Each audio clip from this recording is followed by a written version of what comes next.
Very good morning all of you. कैसे हैं आप लोग? सीख रहे हो, समझ रहे हो, बहुत आगे बढ़ रहे हो। हम लोग बात करने वाले हैं आज की मार्केट की थाली 12 जनवरी की। ठीक है, बहुत अच्छे से मंडे आज क्या हो सकता है, मार्केट कैसे काम कर सकती है, हर चीज को अच्छे से एक्सप्लेन करूंगा। प्राइस एक्शन से लेके यूएसडी आईएनआर तक जो भी फैक्टर्स मार्केट को इफेक्ट करने वाले हैं, मार्केट कितना गैप डाउन ओपन हो रहा है, गोल्ड एंड सिल्वर के अंदर क्या है, गिफ्ट निफ्टी हमें क्या संकेत दे रहा है, हर चीज को इन डिटेल कवर करने वाले हैं। सबसे पहले वीडियो को लाइक कर दो। इस टाइप का लर्निंग सेशन बिना रुके लेके आता हूं, इसलिए वीडियो को लाइक करके चैनल को सब्सक्राइब करके बेल आइकन जरूर दबा देना। अगर मैं यहाँ पे सबसे पहले देख लूं कि भाई यूएस मार्केट से क्या संकेत है, तो यूएस मार्केट से 9 जनवरी को जब मार्केट क्लोज हुए हैं तो लगभग 237 पॉइंट का एक अच्छा मूव देके डाउ जोन्स आपको बंद हुआ था। डाउ जोन्स के अंदर एक अच्छा मूव हुआ है, जबकि पता है ट्रंप क्या कर रहे हैं? ट्रंप अलग ही लेवल की टोपोलिटिक्स कर रहे हैं। वो भैया अब ईरान को धमका रहे हैं, वो ग्रीनलैंड को धमका रहे हैं, डेनमार्क से मतलब डेनमार्क और ग्रीनलैंड एक साथ ही कहीं ना कहीं उनसे बोल रहे हैं कि भाई हम लोग क्या है, जैसे वेनेजुला ने पूरा कर दिया ना आपकी, हाँ भाई छोड़ दिया, इतना आसानी से हम नहीं छोड़ेंगे, हम पहले लड़ेंगे उसके बाद बात करेंगे। ये कौन कह रहा है? ग्रीनलैंड और डेनमार्क जो है वो इस बात को बोल रहे हैं। उसके बाद मैक्सिको को वो धमका रहे हैं। तो इन चीज़ों को करने के बाद ईरान के साथ अलग वो है। इस चीज़ों को करने के बाद आप बताओ चाइना और रशिया का क्या टेक होने वाला है, क्योंकि चक्कर क्या है कि ये दो बड़े देश हैं।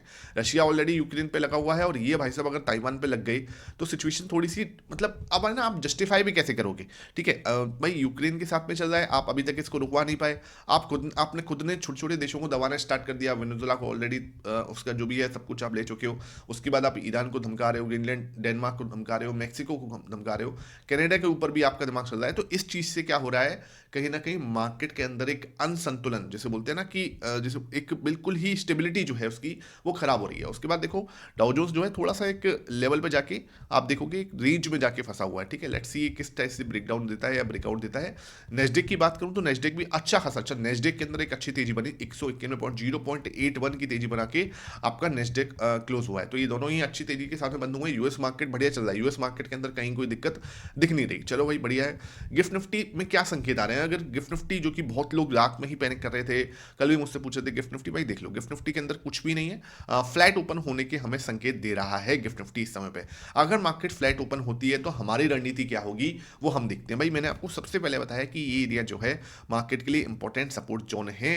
मार्केट के लिए मतलब ये हम नीचे क्लोज हुए हैं, 25,700 के नीचे डेफिनेटली क्लोज हुए हैं, लेकिन मुझे लगता है this can be a trap candle और मार्केट वापस से यहाँ से बाउंस कर सकती है। और उसको नीचे भी जाना है ना, तो एक बार को हमें यहाँ पे एक छोटा बाउंस मिल सकता है। हो सकता है हम इस तरीके से इनसाइड बार कैंडल बना दें या इस तरीके से कोई हैमर कैंडल यहाँ बना दें। तो एक पॉसिबिलिटी प्रोबेबिलिटी मुझे लगती है कि इस लेवल को हम कहीं ना कहीं जो ये स्ट्रॉन्ग सपोर्ट है इसको हम कहीं ना कहीं होल्ड कर सकते हैं। पिछले 2 दिन में अगर मैं डेटा भी देख रहा हूँ तो 2 दिन में प्रो ने अपना 20% से अपनी पोजीशन को इंक्रीज किया है। ठीक है, तो ये चीज़ मुझे एक ही चीज़ इशारा कर रही है कि शायद एक ट्रैप कैंडल हो सकती है। अगर मैं अब अपना अब गैप डाउन कुछ हो नहीं रहा, फ्लैट ओपनिंग हो रही है, तो इस फ्लैट ओपनिंग के हिसाब से मार्केट कैसे बिहेव कर सकती है। सबसे पहले तो आप ध्यान रखो कि ये एक अच्छा जोन है। मैं इसको 30 मिनट पर ही लेके आता हूँ जिससे थोड़ा सा मुझे सहूलियत रहे। और ये जोन जो है ना आपके लिए एक अच्छा जोन है, पहले तो ये आपको मान के चलना पड़ेगा। ठीक है, यहाँ से ही हमने वापस से बाउंस दिया था। दूसरी चीज़ क्या, एक जो अच्छी सी ट्रेंड लाइन बन रही है जिनको आपको बहुत प्यारे से आप समझ सकते हो कि हाँ भाई ये ट्रेंड लाइन जो है एक सही से काम कर सकती है। तो इस ट्रेंड लाइन को मैं बना लेता हूँ, ये देखो। ठीक है, यहाँ से बार बार आपको रिजेक्शन आ रहा है। ये अब ये ट्रेंड लाइन बहुत दूर जा चुकी है, लेकिन है ना, इसको आप देखोगे ना तो हमारी इससे बहुत ज़्यादा डिस्टेंस है। स्ट्रॉन्ग ट्रेंड लाइन तो है लेकिन हमारी डिस्टेंस बहुत ज़्यादा है। तो मार्केट क्या कर सकता है? मार्केट के पास दो रास्ते हैं। एक तो क्या है कि मार्केट इस वाले जोन में चैनल बना सकता है, एक रेंज बना सकता है, जैसे हमने अभी यूएस मार्केट में डाउ जोन्स में देखी।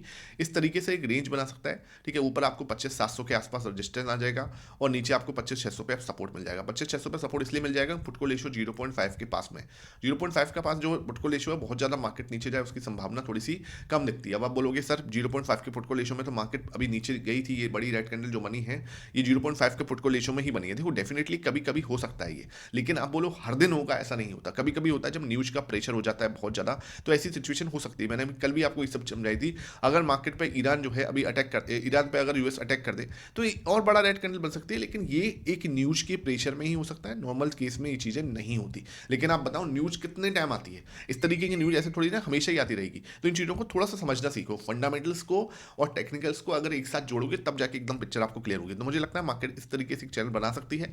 इस चैनल पे हमें कहीं दिक्कत नहीं करनी। मार्केट के अंदर ऊपर रजिस्टेंस है आपके पास में, ये जोन आपका रजिस्टेंस जोन ही रहेगा अभी के लिए, तो आप इसको रजिस्टेंस ही मानो अंटिल ये इसको ब्रेक नहीं करता, ठीक है। उसके बाद वापस से नीचे आ सकते हैं 25,600। अगर 25,600 आज किसी भी कीमत में टूटता है तो आपको ध्यान रखना 25,500 पे ही आपका अल्टीमेट सपोर्ट रहेगा, जो कि मार्केट को आपको होल्ड करवाने के लिए, मतलब जो यहाँ पे मार्केट होल्ड कर सकता है। सिंपल, अगर इसके नीचे मार्केट अगर जाती है इस लो को, यानी कि फ्राइडे के लो को अगर मार्केट क्रॉस करती है तो सीधा 25,500 पे हमारी गाड़ी जाके रुक सकती है, ठीक है। दूसरी चीज़ क्या, अगर मार्केट सीधा 25,800 पे जाके अटैक करने की कोशिश करेगा, सीधा यहाँ से भाग सकता है, तो 25,800 पे जाके फिर हमें रजिस्टेंस मिलेगा, ध्यान रखना, ठीक है। फिर हमें रजिस्टेंस ही मिलेगा, आप इसको बहुत जल्दी तोड़ने की मत सोचना। वापस आ सकते हैं, इस वाले लो को चैलेंज कर सकते हैं, ठीक है। इस वाले लो को हम दोबारा चैलेंज कर सकते हैं। उसके बाद अगर ये लो टूटता है तो फिर भी हम 25,500 की साइड ही जाके नजर आएंगे, ठीक है। और फिर भी हम 25,500 पे जाके फिर डबल बॉटम बना के फिर वाले ऊपर आने की सोचेंगे। तो यहाँ पे आप ध्यान रखो 25,800 जो है बहुत स्ट्रॉन्ग रजिस्टेंस है। क्यों बोल रहा हूँ सर, क्योंकि ओआई बहुत तगड़ा है वहाँ पे। 25,800 पे ओआई बहुत तगड़ा है, लेकिन ओआई के साथ क्या इशू है, 25,800 पे जो ओआई हुआ है वो प्रॉपर नया ओआई, मतलब नया ओपन इंटरेस्ट हुआ है। तो एक चीज़ यहाँ पे हम पॉसिबल समझ सकते हैं कि भाई अगर मार्केट ने यहाँ पे ऐसे कैंडल ना बना के, ठीक है, वो हमारे लिए कुछ इस तरीके से बड़ी ग्रीन कैंडल अगर बना देता है तो यहाँ पे पैनिक हो सकता है, ध्यान रखना। तो पैनिक हो सकता है, वापस से नीचे आके इस तरीके से हम हैमर कैंडल बनाते हैं तो वापस जा सकते हैं 26,000 तक। ये एक पॉसिबिलिटी है, लेकिन ये तभी होगा जब इस तरीके से मार्केट एक अच्छी बड़ी ग्रीन कैंडल बनाए, यहाँ पे शॉर्ट कवरिंग का सहारा मिल जाए, तभी पॉसिबल है। अदरवाइज यहाँ पे आपको एक बड़ा सा समझना कि एक रेजिस्टेंस जोन ही है। आपको टेलीग्राम ज्वाइन करके चलना है, कोई भी अपडेट होगा पोर्टफोलियो इशू के बारे में, है ना, कोई भी चार्ट आपको अपडेट करना है, मैं वहाँ पे अपडेट कर दूंगा। टेलीग्राम पे लिंक जो है आपको डिस्क्रिप्शन बॉक्स में, फ्री ऑफ कॉस्ट है, पैसा नहीं लगता, ठीक है, ध्यान रखना। तो उसको आप जरूर ज्वाइन कर लो। अच्छा, ये आपको क्लियर समझ में आ चुका होगा। उसके बाद बात करते हैं गोल्ड एंड सिल्वर हमें क्या संकेत दे रहे हैं। तो जैसे जैसे ग्लोबल अनसर्टेनिटी बढ़ रही है, आपको भी पता है 500% टैरिफ का बिल पास कर दिया है ट्रंप ने, अब वो संसद में जाएगा, ध्यान रखना इंडिया पे, क्योंकि हम रशियन ऑयल खरीद रहे हैं। 500% टैरिफ तक का लगाने का एक जो बिल है, रशियन बिल जिसे हम लोग बोलते हैं, ठीक है, वो 2025 जो है वो उस पर डोनाल्ड ट्रंप ने साइन कर दिए हैं। अब ये कहाँ गया, उनकी संसद में, सदन में, ठीक है। तो अब जब उनके सदन के जो लोग हैं वहाँ पे, डेमोक्रेटिक पार्टी है, रिपब्लिक है, तो ये क्या है, ये पास कर देंगे मान के चलो, तो फिर ये 500% टैरिफ का जो डर है, हो सकता है ये अभी ये संसद में पेश हो इस वीक के अंदर, तो ये सिचुएशन पता चलेगी कि क्या हो सकता है। क्योंकि सुप्रीम कोर्ट के ऊपर भी बात चल रही है, सुप्रीम कोर्ट का फैसला भी आना है, वो 14 जनवरी को आना है, ठीक है, 14 जनवरी पे उसका फैसला आना है। अगर वो नहीं लेट होता तो लेट्स सी क्या होता है। इस वीक के अंदर थोड़ा फंडामेंटल चीज़ें इंपॉर्टेंट है। इस चक्कर में आपको गोल्ड जो है अगेन 4595 पे जाता हुआ नजर आ रहा है, ये बहुत बड़ी बात है। गोल्ड आपका बढ़ता हुआ नजर आ रहा है, गोल्ड ऑल टाइम हाई के पास में मंडरा रहा है इस समय पे। देखिए इधर सिल्वर के पास, सिल्वर भी आपका लगभग 5% की तेजी सिल्वर के अंदर भी बन रही है, देख लो आपके सामने है। और सिल्वर के अंदर भी एक ऑल टाइम हाई वाली सिचुएशन जो है क्रिएट हो रही है, 83.28 पे आ चुका है। तो ये सिल्वर और गोल्ड आपके एकदम से शूट अप होते हुए नजर आ रहे हैं because of the global uncertainty जिस तरीके से बढ़ रही है।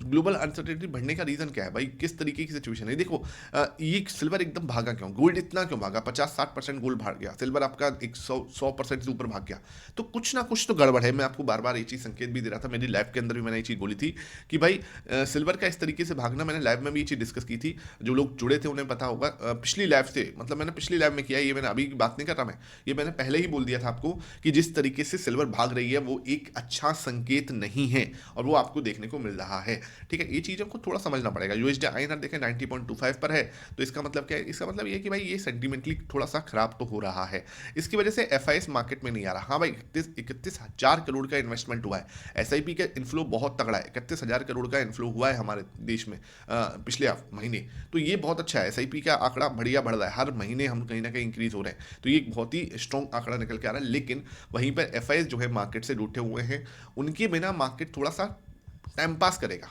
है ना, बहुत ज़्यादा ऊपर भागे उसकी संभावना थोड़ी सी कम दिखती है। अगर मैं डेटा देखने जाऊँ तो अगर मैं डेटा आपको दिखाऊँ कैश मार्केट का, लगभग 3700 करोड़ का इन्होंने कैश मार्केट में बेचा था, 3100 करोड़ को इंडेक्स फ्यूचर के अंदर बेचा, बस तगड़ा बेचा था इंडेक्स फ्यूचर के अंदर, वापस से बहुत अच्छे नीचे आ चुके हैं। इधर हम सिर्फ 885 करोड़ के आसपास की खरीदारी करके नजर आए, तो ये लगभग 6,000 करोड़ का नेट आप देखोगे तो नेट आप 6,000 करोड़ की बिकवाली जो है इन्होंने की थी, तो ये बहुत बड़ी बिकवाली है भाई, छोटी बिकवाली नहीं है। लेकिन अब की बात थोड़ा सा ये है, ये 5500 करोड़ के आसपास जो है डीएस खरीदते हुए नजर आ रहे हैं, तो 6,000 करोड़ के सामने, ठीक है, 6,000 करोड़ के सामने बिकवाली के सामने 5 $55 करोड़ की खरीदारी आपके डीआईएस ने कर ली, तो ये थोड़ा सा पॉजिटिव आंकड़ा जरूर हमें यहाँ पे देखने को मिल रहा है। विक्स आपका 3.1% बढ़ा है, जैसे कि मैं आपको बताया जनवरी में विक्स ज़्यादा बढ़ता ही है बिकॉज ऑफ बजट, तो ये आपको धीरे धीरे वाइज होता हुआ नजर आ रहा है। अभी मुझे लगता है लगभग ये 15% और बढ़ सकता है, पूरे जनवरी की बात कर रहा हूँ मैं, एक दिन की बात नहीं कर रहा, ठीक है। तो उसकी वजह से आपको प्रीमियम के अंदर थोड़े ऊपर नीचे होता हुआ नजर आएगा, तो हमें थोड़ा सा उसमें सतर्क रहना है। ये नेगेटिव जरूर रहता है, ध्यान रखना, स्पेशली इन जनवरी,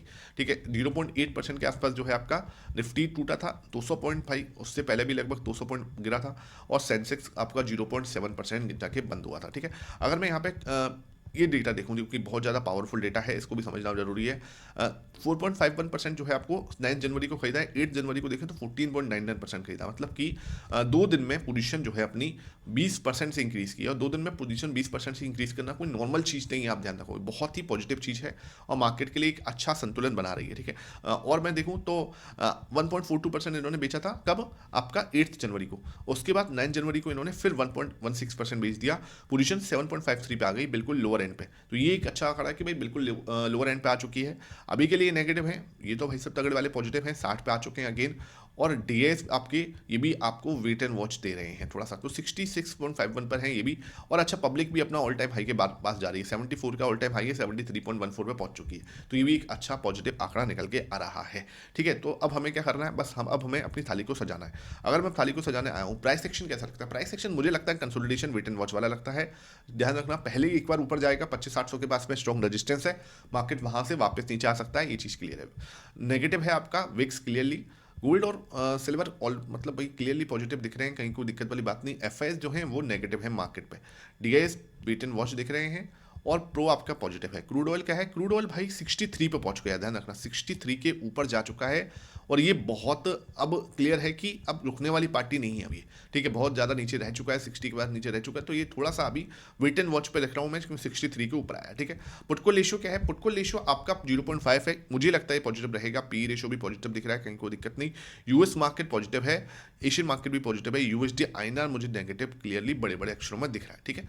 अगर मैं यहाँ पे अपनी थाली को सजाऊं तो 3 नेगेटिव टिकर दिख रहे हैं मुझे बिल्कुल, उसके बाद 3 वेट एंड वॉच वाले टिकर दिख रहे हैं, और पॉजिटिव अगर मैं टिकर दिख रहा हूँ तो यहाँ पे मुझे लगभग 4, 5, 6, 7 पॉजिटिव टिकर दिख रहे हैं। तो मार्केट हो सकता है कि थोड़ा सा पॉजिटिव साइड जाने की कोशिश करे, और नहीं तो वहाँ पे कंसोलिडेशन करके अपना दिन निकाल सकता है। आई होप ये सेशन समझ में आया हो, वीडियो पसंद आई है, लाइक करना, शेयर करना। Thank you for watching this.